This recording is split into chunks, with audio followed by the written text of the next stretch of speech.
My dear students, welcome to my physics class. आज के class में हम लोग देखेंगे वृत्तीय मोड़ पर साइकिल सवार की गति। एग्जाम में क्वेश्चन आता है कि वृत्तीय मोड़ पर साइकिल सवार अपने आप को मोड़ की दिशा में झुका लेता है, क्यों? ये देखेंगे हम लोग आज के क्लास में। जब भी कोई साइकिल सवार वृत्तीय मार्ग पर गति करता है तो वृत्तीय मार्ग पर अपने आप को सुरक्षित ले जाने के लिए वृत्तीय मार्ग के केंद्र की ओर अपने आप को झुका लेता है ताकि उसको पर्याप्त मात्रा में अभिकेंद्र बल प्राप्त हो सके। हम लोग जानते हैं कि जब भी कोई वस्तु वृत्तीय मार्ग पर गति करता है तो वृत्तीय मार्ग पर गति करने के लिए उसको एक अभिकेंद्र बल की आवश्यकता होती है। अभिकेंद्र बल की अभाव में कोई भी वस्तु जो है वह वृत्तीय मार्ग पर गति नहीं कर सकता है, अर्थात वृत्तीय गति करने के लिए कोई भी वस्तु को अभिकेंद्र बल की आवश्यकता होती ही है। जब भी कोई वस्तु वृत्तीय मार्ग में गति करता है तो उसको केंद्र की ओर से एक बल प्राप्त होता है, अभिकेंद्र बल कहलाता है। ठीक है, उसी प्रकार से जब कोई साइकिल सवार वह वृत्तीय मार्ग पर पहुंचता है तो पर्याप्त मात्रा में साइकिल के टायर और सड़क के मध्य जो है घर्षण बल प्राप्त हो तथा अभिकेंद्र बल की आवश्यकता होती है, जिसके लिए साइकिल सवार क्या करता है, वह एक निश्चित कोण से वृत्तीय मार्ग के केंद्र की ओर अपने आप को झुका लेता है ताकि पर्याप्त मात्रा में उसको अभिकेंद्र बल प्राप्त हो सके। तो किस प्रकार से वृत्तीय मार्ग पर साइकिल सवार अपने आप को झुका लेता है और यह प्रोसेस किस प्रकार से करता है, चलिए देखते हैं हम लोग आज के क्लास में। तो देखिए बोर्ड में एक चित्र बताया गया है जिसमें देखिए मान लेते हैं कोई सीधा समतल सड़क पर साइकिल सवार आगे बढ़ रहा है। इस प्रकार से जैसे वो वृत्तीय मार्ग पर पहुंचता है, मान के चलिए ये आपका एक वृत्तीय मार्ग है। इस वृत्तीय मार्ग पर जैसे ही साइकिल सवार पहुंचता है वह सुरक्षित आगे बढ़ सके वृत्तीय मार्ग के, इसके लिए क्या करता है, यह वृत्तीय मार्ग का मान लेते हैं यहाँ पे एक केंद्र है, तो वृत्तीय मार्ग के केंद्र पर अर्थात मोड़ की दिशा में अपने आप को झुका लेता है। मान लेते हैं वह थीटा कोण से अपने आप को वृत्तीय मार्ग के केंद्र की ओर झुका लेता है। इस वृत्तीय मार्ग की त्रिज्या हम लोग क्या ले लेते हैं, आर ले लेते हैं। और मान लेते हैं ये जो साइकिल सवार आपको दिखाया गया है, ये साइकिल सवार और साइकिल दोनों को मिलाकर इसका द्रव्यमान m है और यह r त्रिज्या के वृत्तीय मार्ग पर v वेग से गतिशील है। तो किस प्रकार से यह काम करता है देख लेते हैं। तो इसके लिए देखिए यहां पर लिखेंगे, माना m द्रव्यमान का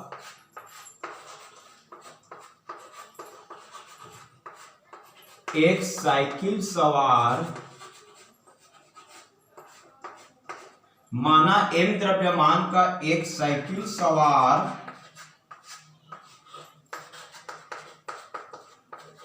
r त्रिज्या के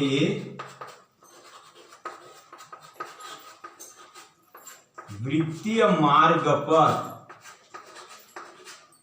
ठीक है, मान लेते हैं साइकिल सवार साइकिल के साथ उसका द्रव्यमान m है और r त्रिज्या के वृत्तीय मार्ग पर v वेग से गति कर रहा है। ठीक है, r त्रिज्या के वृत्तीय मार्ग पर v वेग से गति कर रहा है तो इस पर निम्न बल कार्य करता है। ठीक है, इस पर निम्न बल कार्य करता है। ठीक है,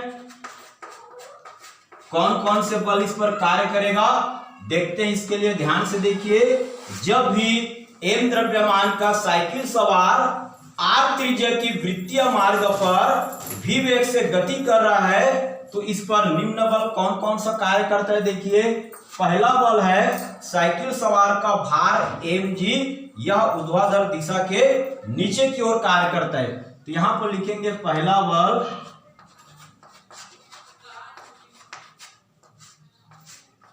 साइकिल सवार, यहां पर साइकिल और व्यक्ति दोनों का द्रव्यमान है, तो साइकिल सवार का भार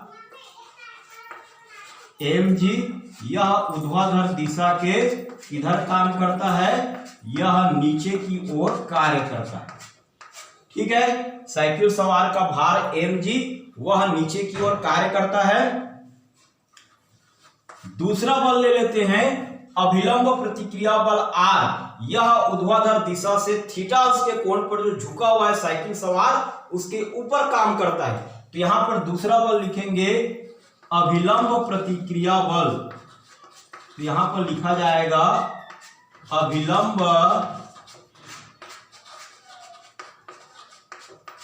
प्रतिक्रिया R, यह ऊर्ध्वाधर से थीटा अंश कोण पर कार्य करता है। ठीक है, तो इस प्रकार से दो बल हो गए, एक साइकिल सवार का भार mg, यह नीचे की ओर कार्य करता है, और दूसरा है अभिलंब प्रतिक्रिया R, यह ऊर्ध्वाधर दिशा से थीटा अंश के कोण पर ऊपर की ओर कार्य करता है। इसके बाद देखिए, ये जो अभिलंब प्रतिक्रिया R है, यह फिर दो घटकों में विभाजित हो जाता है। कौन कौन सा दो घटक? एक घटक है r sin थीटा क्षैतिज दिशा में, यह r sin थीटा जो है वह इस वृत्तीय मार्ग पर गति करने के लिए इस साइकिल सवार को अभिकेंद्र बल प्रदान करता है। और एक घटक होता है r cos थीटा, यह ऊर्ध्वाधर दिशा में ऊपर की ओर कार्य करता है, और यह जो है साइकिल सवार के भार mg को संतुलित करता है। अर्थात यह घटक जो है जब साइकिल सवार वृत्तीय मार्ग पर पहुंचता है और अपने आप को थीटा के कोण पर झुका लेता है, तो यह जो घटक है r cos थीटा उसको गिरने से रोकता है, उसको नीचे गिरने नहीं देता। तो यहां पर लिखेंगे अभिलंब प्रतिक्रिया R दो घटकों में विभाजित हो जाता है, तो यहां पर लिखेंगे अभिलंब प्रतिक्रिया R, यह दो घटकों में विभाजित हो जाता है। यहां पर लिखेंगे अभिलंब प्रतिक्रिया R दो घटकों में विभाजित होता है। कौन कौन सा ये दो घटक है? पहला घटक होता है, देखिए यहां पे r sin थीटा, तो यहां पर लिखेंगे पहला घटक r sin थीटा, यह साइकिल सवार को पर्याप्त मात्रा में अभिकेंद्र बल प्रदान करता है। तो यहां पर लिखेंगे यह साइकिल सवार को अभिकेंद्र बल प्रदान करता है, अभिकेंद्र बल प्रदान करता है। ठीक है, तो यहां पर लिखेंगे हम लोग यह अभिकेंद्र बल प्रदान करता है। तो यहां पर लिखेंगे देखिए r sin थीटा, यह साइकिल सवार को क्या करेगा? पर्याप्त मात्रा में अभिकेंद्र बल प्रदान करता है। तो अपने को पता है अभिकेंद्र बल का फार्मूला क्या होता है? mv²/r। इसको हम लोग ले लेते हैं इक्वेशन फर्स्ट। ठीक है जी, अपने को पता है कि साइकिल सवार वृत्तीय मार्ग पर सुरक्षित तभी पार कर पाएगा बिना गिरे हुए, पर्याप्त मात्रा में टायर और जमीन के मध्य में घर्षण बल भी प्राप्त होगा। कब? जब उसको अभिकेंद्र बल प्राप्त हो। और अभिकेंद्र बल कहां से प्राप्त होता है? ये जो अभिलंब प्रतिक्रिया R है उसका क्षैतिज घटक r sin थीटा। ठीक है जी, ये क्षैतिज घटक है, यही क्या करते हैं? उसको अभिकेंद्र बल प्रदान करता है।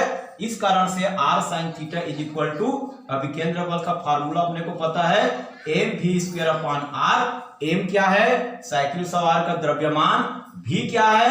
जिस वेग से वृत्तीय मार्ग पे गति करता है उसका वेग, और r जो है इस वृत्तीय मार्ग जिस पर वह गति करता है उसकी त्रिज्या है। क्लियर? अगला देख लेते हैं, अगला घटक होता है r cos थीटा। यह किधर काम कर रहा है? देखिए r cos थीटा जो है ऊर्ध्वाधर दिशा के ऊपर की ओर, और यह r cos थीटा क्या करता है? साइकिल सवार के भार mg को संतुलित करता है। अर्थात जब भी साइकिल सवार वृत्तीय मार्ग पर गति करते हैं और थीटा के कोण से झुक जाता है तो उसको गिरने से रोकता है जीवा। ठीक है, तो r cos थीटा जो है वह साइकिल सवार के भार को संतुलित करता है। तो यहां पर लिखेंगे हम लोग यह साइकिल सवार के भार को संतुलित करता है, बैलेंस बना के रखता है, उसको गिरने से रोकता है। तो यहाँ पर लिखेंगे साइकिल सवार के भार को क्या करता है, यह संतुलित करता है। ठीक है, तो साइकिल सवार का भार जो है mg, ठीक है जी, वो r cos थीटा उसको संतुलित करेगा। तो यहां पर लिखेंगे r cos theta is equal to cycle सवार का भार mg, ये क्या करेगा, इसको संतुलित करके रखेगा। ठीक है, इस प्रकार से हमको इक्वेशन फर्स्ट और सेकेंड प्राप्त होता है। अब आगे सॉल्व करेंगे इसको। इक्वेशन फर्स्ट में इक्वेशन सेकेंड को भाग दे देते हैं। तो यहां पर क्या लिखना है देखिए आगे।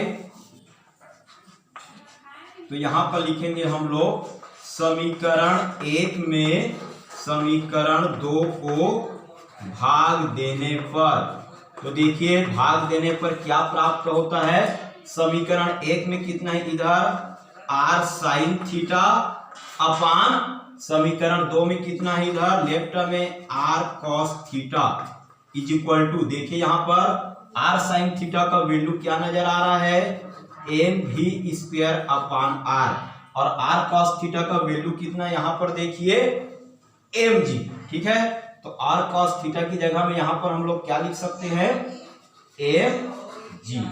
ठीक है इतना। तो अब देखिए यहाँ पे क्या प्राप्त होगा अपने को, यहां से r और r कैंसिल हो जाएगा, तो sine theta upon cos theta, तो sine theta upon cos theta को हम लोग लिख सकते हैं tan theta is equal to, यहां से देखिए m और m क्या हो जाएगा, कैंसिल हो जाएगा। तो ऊपर में प्राप्त होगा अपने को v स्क्वायर, और नीचे में क्या प्राप्त हो रहा है देखिए rg। ठीक है, तो ये जो आपको इक्वेशन प्राप्त हो रहा है इसको ले लेते हैं इक्वेशन थर्ड।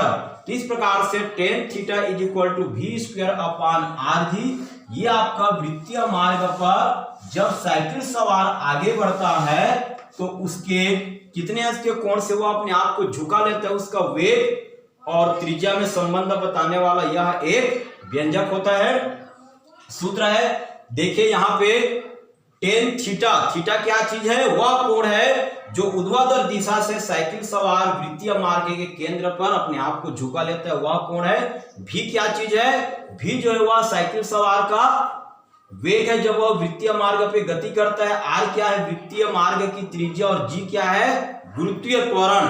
यह उसी स्थान पर पृथ्वी की सतह के लिए नियत बना रहता है 9.8 मीटर पर स्क्वायर सेकेंड। तो देखिए समीकरण 3 जो है वह यह बताता है कि वृत्तीय मार्ग पर जब साइकिल सवार गति करता है तो उसकी त्रिज्या, वेग और कितने अंश के कोण से झुकना चाहिए ताकि वो अपने आप को वृत्तीय मार्ग पर सुरक्षित पार कर सके।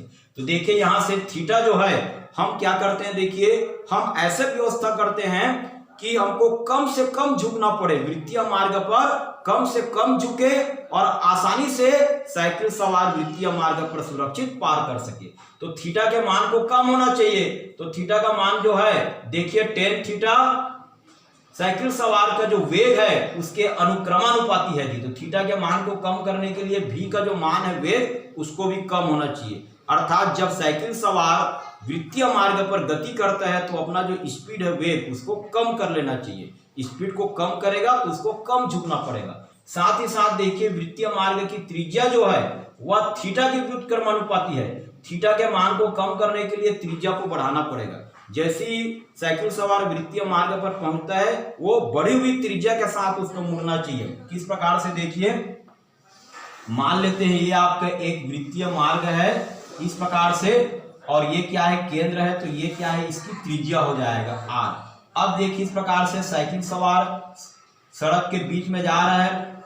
अब जैसे ही वृत्तीय मार्ग पर पहुंचता है ये क्या करेगा, त्रिज्या को बढ़ा देगा ताकि कम से कम झुकना पड़े, स्पीड को भी कम करना है, और त्रिज्या देखिए इसको इस प्रकार से बढ़ा देगा और फिर इस प्रकार से गति करेगा। तो देखिए यहाँ पर त्रिज्या को क्या किया, बढ़ा दिया।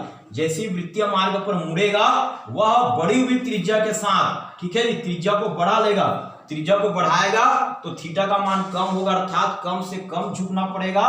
पर्याप्त मात्रा में इसको साइकिल के टायर और जमीन के मध्य घर्षण बल प्राप्त होगा, और साथ ही साथ इसको पर्याप्त मात्रा में तभी अभिकेंद्र बल प्राप्त होगा, और वह थीटा का मान कम, अर्थात कि कम से कम झुकना पड़ेगा, और ताकि आसानी से वह सुरक्षित वृत्तीय मार्ग पर आगे बढ़ सके।